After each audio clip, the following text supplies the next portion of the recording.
வணக்கம். ஊர் உலகம் உங்களை வரவேற்கிறது. இன்னைக்கு வையைச்சேரி தேவாரம் திரு பாலசுப்ரமணியம் அவரை தான் நம்ம மீட் பண்ண போகிறோம். தேவாரம் அப்படின்னா என்ன, அதில் எவ்வளோ பாடல்கள் இருக்குது, எந்த காலத்தில் வந்தது, இப்படி அவரோட நினைவலைகளை நம்ம கேட்டு தெரிஞ்சுக்க போகிறோம். அது மட்டும் இல்லை, அவரோட குரல் அப்படி கம்பீரமாக இருக்கும். அதில் ஒரு பாட்டும் நம்ம கேட்க போகிறோம். வணக்கம் மாமா. நீங்கள் தேவாரம்னா என்ன எல்லாம்? அதாவது எங்கள் ஃபேமிலிக்கு ஒரு அடைமொழி உண்டு. நாங்கள்லாம் வையைச்சேரிங்கிற கிராமத்தை சேர்ந்தவர்கள், பூர்வீகம். அந்த கிராமம் எங்கே இருக்குன்னா, தஞ்சாவூர் ரயில்வே ஸ்டேஷன்லேருந்து போகிற போது, ட்ராக்கில் போகிற போது திட்டைன்னு ஒரு ரயில்வே ஸ்டேஷன் வரும். அந்த திட்டை ரயில்வே ஸ்டேஷன்லேருந்து ஃபர்தராக நம்ம ட்ராக்கில் நடந்து போனோம்னா நம்மளுடைய வலதுகை பக்கம் ஒரு சின்ன கிராமம் வரும். அதுதான் வையைச்சேரின்ற கிராமம். அங்கே இப்போ ஏதோ ஒரே ஒரு முன்ன நான் சிறுவனாக இருந்த காலத்தில் 3-4 தெருக்கள் இருந்தன. இப்போது ஒரே ஒரு சின்ன தெரு தான் இருக்குங்க. அங்கே ஒரே ஒருத்தர் தான் இருக்கார். அவர் சாஸ்திரா யூனிவர்சிட்டியில் அவருடைய பொண்ணு படிச்சுட்டு இருந்தான். அவங்க நாங்கள் ஒரு சமீபத்தில் ஒரு 6 வருஷத்துக்கு முன்னால் போய் பார்த்தோம். அதை போய் அங்கே நாங்கள்லாம் சேர்ந்துக்கிட்டு அந்த கோவிலுக்கு போயிட்டு வந்தோம். அங்கே எங்கள் பூர்வீகாளுடைய ஊரை தரிசனம் பண்ணுற பாக்கியம் எனக்கு கிடைச்சிது. என்னுடைய குடும்பத்துக்கு முக்கியமாக எனக்கு காரணமாக இருந்தவர் என்னுடைய தாத்தா தான். அவர் தேவாரம் சீதாராமையர்னு பேர். அவருக்கு பெரிய அண்ணா ஒருத்தர் இருந்தார்.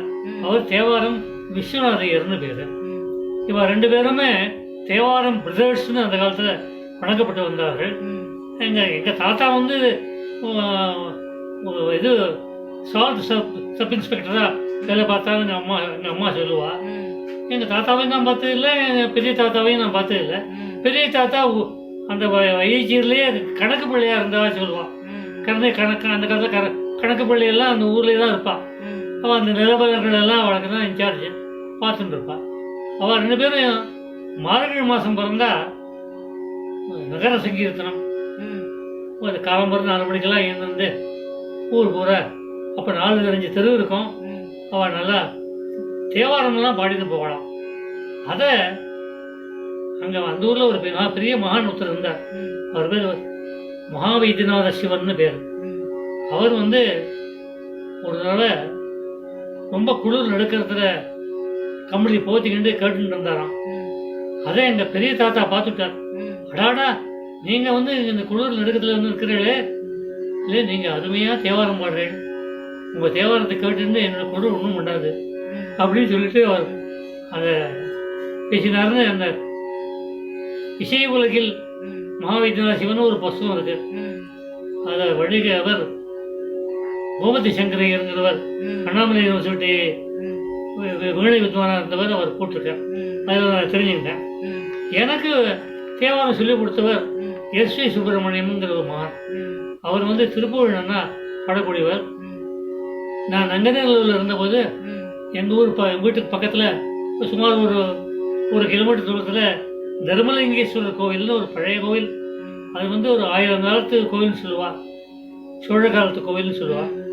அந்த கோவிலில் அவர் ஞாயிற்றுக்கிழமைகளிலும் திங்கக்கிழமைகளிலும் தேவார வகுப்பு நடத்தினார்.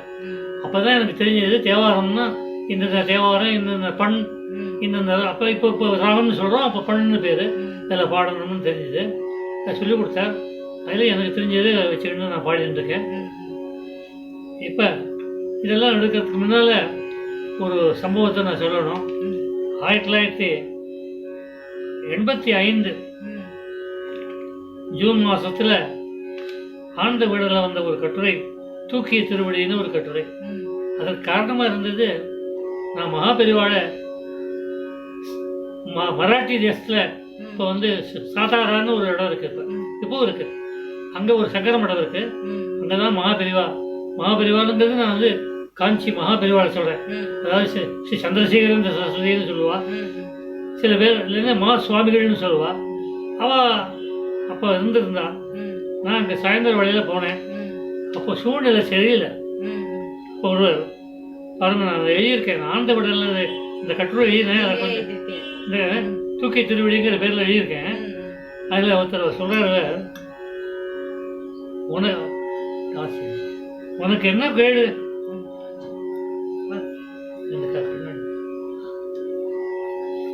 வந்து மகா பெரியவா என்ன பண்ணிட்டு இருக்காருன்னா கதவை சாத்தின்னு இருக்காரு. ஒரு பக்கம் ஒரு ஜன்னல் கதவு திறந்துருக்கு. அங்கே நான் உட்கார்ந்துருக்கிற இடத்துல நாங்கள்லாம் உட்கார்ந்து இருக்கிற இடத்துல இருந்து சுமார் ஒரு 5 அடி தள்ளி அங்கே உட்கார்ந்துருக்காரு. ஒரு வாய் மௌனமா ஒரு பேச்சு பேசாம உட்கார்ந்துருக்காரு. இன்னொரு பக்கத்துக்கு ஒரு கதவு இருக்கு.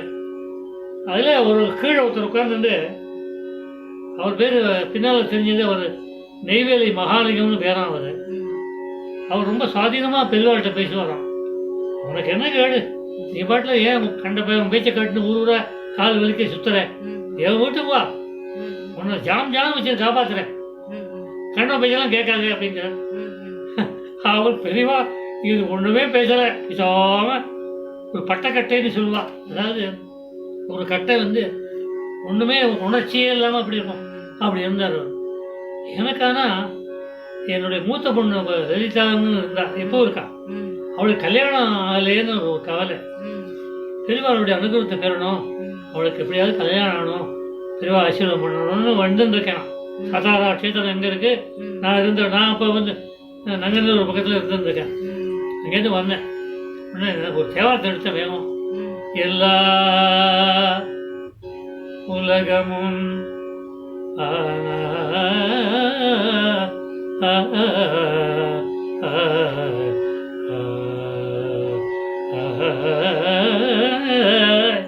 எல்லா உலகமும் நான் குறைச்சலா எடுக்கிறேன். அப்புறம் கம்மின்னு எடுத்துட்டேன்.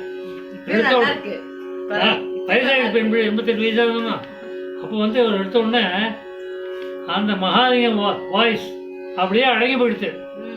உள்ள இருக்கிற அந்த பிரம்மம் இருக்கே, யார் பாடுறா அப்படின்னு அப்படி இப்படி பார்த்ததோடு இல்லை, விபூதி நல்லா பூசிட்டு என் பாட்டை நல்லா ரசிச்சு கேட்டது அந்த பிரம்மம். அதுதான் மகாபிரமா. ஏகம்பமேறி இருந்தாய். அவர் ஏகம்பம்னா கல்யாணம் கட்சி ஏகம்பம்னு சொல்றோம் இல்லையா, திருச்சி கஞ்சிபுரத்து பக்கத்துல தானே இருந்தார் அவர். அவருக்கு சொல்ற மாதிரி இருக்கு. நான் அவருக்கு சொல்லணுங்கிற மாதிரி எடுக்கல, நான் ஏதோ ஒரு எக்ஸ்டம்போர்னு சொல்லுவாள், ஒரு உணர்ச்சி வசமா நான் எடுத்தேன்.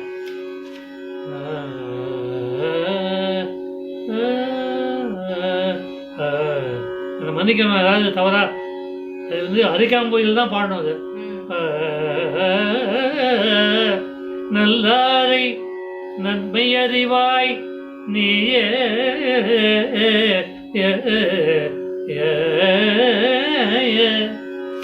ஞானச் சுடர் விளக்காய் நின்றாய் நீயே. இது அவ்வளவும் அவருக்கு அட்ரிபியூட்டாரு நான் பாடுறது. புல்லா அப்பதான் ஒரு அரசியல் நடந்தது. புல்லா வினைகள் அறுப்பாய் நீ புகழ்ச்சேவடி. என்னுடைய வலது திருவடியை தூக்கி காமிச்சார். அதுல அப்பர் சுவாமிகள் என்ன சொல்றாருன்னா, இந்த இது வந்து திருத்தாண்டகம்னு பேரு. இது வந்து பாட்டா பாடுறது கிடையாது, இதை விருத்தமாக தான் பாடுவோம். அரிகாம்பொயில் தான் பாடுற வழக்கம். இது பாடினா அப்படி. அப்போ வந்து அவர் பெரியவா திருவடியை காமிச்சார். செல்வா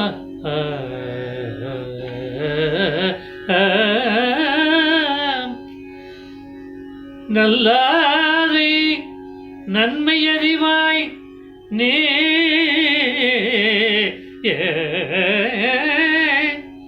ஞான சுடர் விளக்காய் நின்றாய் நீயே பொல்லாவினைகள் அறுப்பாய் நீயே புகழ்ச்சேவடி என் மேல் வைத்தாய் நீயே.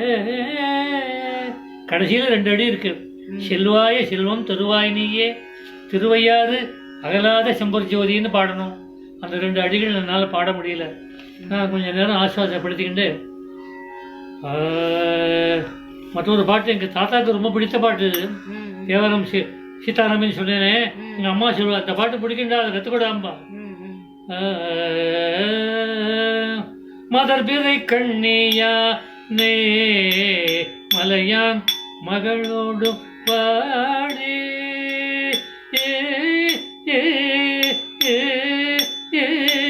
மாதர் பிறை கண்ணி யானே மலையான் மகளோடும் பாடி மலையான் மகளோடும் போதோடு நீ சுமந்தேத்தி புகுவா அவர்கள் புகுவே யாதும் சுவடுபடாமல் ஐயாது அடைகின்ற போது திருவையாறு அடைகின்ற போது காதல் மடப்பிடியோடும் களிறு வருவன கண்டேன் கண்டேன் அவர் திருப்பாதம் கண்டேன் அவர் திருப்பாதம் கண்டறியாதன கண்டே இந்த கண்டேன் அவர் திருப்பாதம் பாடிட்டு இருக்கிற போது உட்கார்ந்து இருந்த மகா பெரிவா கிடுகிடுன்னு எழுந்து வந்து ஜனங்கள்கிட்ட நின்று தன் திருப்பாதங்களை காட்டிக்கொண்டு எல்லோருக்கும் தரிசனம் கொடுத்து ஆசீர்வாதம் பண்ணினான். இந்த அற்புத நிகழ்ச்சியை தான் நான் தூக்கி திருவிழிங்கிற பேர்ல ஆனந்த விடனுக்கு எழுதி அனுப்பிச்சேன். ஆனந்த விடனில் அப்போது பரமேஸ்வரன் என்பவர் ஆசிரியர் உதவி ஆசிரியர் இருந்தவர். அவர் அங்கே கேட்டிருந்தார், நீங்கள் ஏன் இது காஞ்சிபுரம் ஏழாம்பு இப்போ திரு தேவாரத்தில் வரலையேன்னு கேட்டிருந்தேன். நான் சொன்னேன், இது காஞ்சிபுரம் தேவாரத்தில் வராது, கடைசி 2 அடியும் திருவையாறில் பாடுற அதை விட்டுட்டு நான் பாடாததுனால உங்களுக்கு தெரியலேன்னு சொல்லிட்டு அவருக்கு சொல்லி அனுப்பிச்சிருந்தேன். அருமையாக அதை தூக்கிய திருவடின்னு போட்டுவிட்டு அந்த தூக்கிய திருவடி இருந்த இடத்துல சாதாராவிலேயே உத்திர சிதம்பரம்னு இப்போ ஒரு கோயில் இருக்கு. எப்படி நம்ம தில்லி சிதம்பரம் இருக்கோ அதே மாதிரி பெரியவாளுடைய அனுகிரக ஆசையினால 4 கோபுரங்களும் 4 கவர்மெண்ட் எடுத்துருந்துருக்கா. அந்த சிலையை பண்ணினவா ஒரு கவர்மெண்ட்டு, இந்த ஒரு கோபுர வாசல் கட்டினவா தமிழ்நாடு கவர்மெண்ட்டு, இன்னொரு கோபுர வாசல் கட்டினவா ஆந்திரா கவர்மெண்ட்டு, இன்னொரு கோபுர வாசல் கட்டினவா மராட்டி கவர்மெண்ட்டு, இன்னொரு கோபுர காட்டில் கட்டினவா கர்நாடகா கவர்மெண்ட்டு. இப்படி இப்பவும் போய் பார்க்கலாம் அந்த தேவார. அதை அந்த பரதேசன் அவர்கள் அதை அழகாக அந்த கடைசியில் என்ன போட்டிருக்காருன்னா, செய்வர்கள் நான் எழுதியிருந்தேன், கோவில்னு யாரை கூப்பிடுவான்னா சிதம்பரத்தை தான் சொல்லுவா, கோவில்னு சொல்லுவா, சிதம்பரம் சொல்ல மாட்டான், கோவில்னு கூப்பிடுவா. வைணவர்கள்லாம் கோவில்ல யாரை சொல்லுவான்னா ஸ்ரீரங்கத்தை சொல்லுவான், கோவில் தான் சொல்லுவாள் ஒழிய அவன் வந்து ஸ்ரீரங்கம்னு சொல்ல மாட்டான். அதே மாதிரி இப்போ அங்கே ஒரு மொட்டை கோபுரம் ஒரு ஜீரனுடைய இதனால ஆகாசமாக ரொம்ப வானடவாகி இருக்கு ஜீரனுடைய திருத்தொண்டுனால. அப்போ நடந்து நான் பாடுற காலத்தில் இப்போ கோபுரம் மொட்டை கோபுரம் திருக்கவாசல் கோபுரம் கட்டிவிட்டான். ரொம்ப அருமையாக இருந்தது. அந்த அகோபில மடத்து ஜீவனுடைய அருள் பணி அங்கே நடந்தது. இங்கே மற்றொரு ஆண்டு யாருன்னா நம்ம மகாபெரிவா உத்தர சிதம்பரத்தில் இந்த கோவில் கட்டியிருக்கா. அது இந்த வட திருவள்ளை அம்பலம் தோற்றம் அப்படின்னு வை பாலசுப்ரமணியன் போய் இந்த கட்டுரையினேன். இதை என்னுடைய நண்பர் திரு ரா கணபதி மிகவும் நெருங்கிய நண்பர் அவர் தான் பெரியவாளுடைய அருள் வாக்குகளை 7 வால்யூமில் தெய்வத்தின் குரலுங்கிற பகுதியாக தொகுத்திருக்கார். அதில் அவரோட நான் சொன்னேன், அதை படிச்சு விட்டு எனக்கு எழுதினார் அந்த தூக்கி திருவிடையே காக்குமாக அப்படின்னு. அது வந்தோடனே எனக்கு ஒரு பாட்டு வந்தது, அந்த பாட்டையும் பாடுறேன். இது வந்து இந்த பாட்டு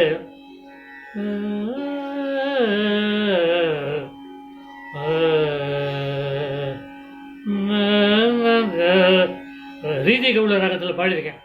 இது அழியனுடைய அவருடைய பெரியவாளுடைய அனுக்கிறதுனால கவனமான அந்த அருள்பாட்டு. தூக்கிய திருவழியே காக்கும்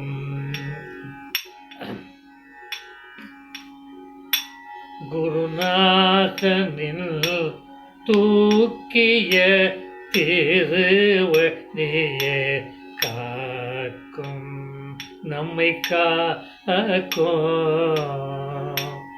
போக்கும் வரவும் இல்ல பூரணத்திலே சேர்க்கும்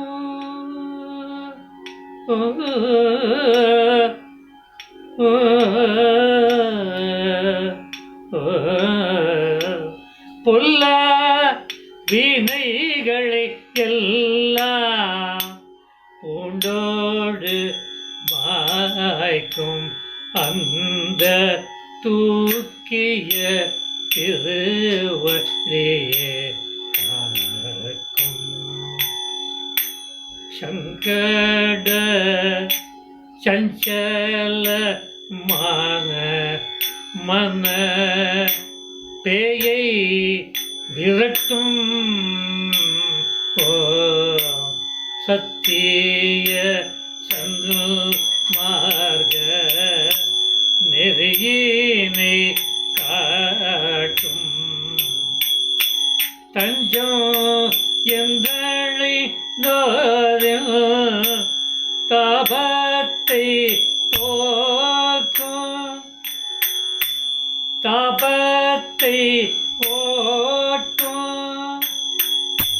தாயாகி காமகோட்டி தாயாகி வந்து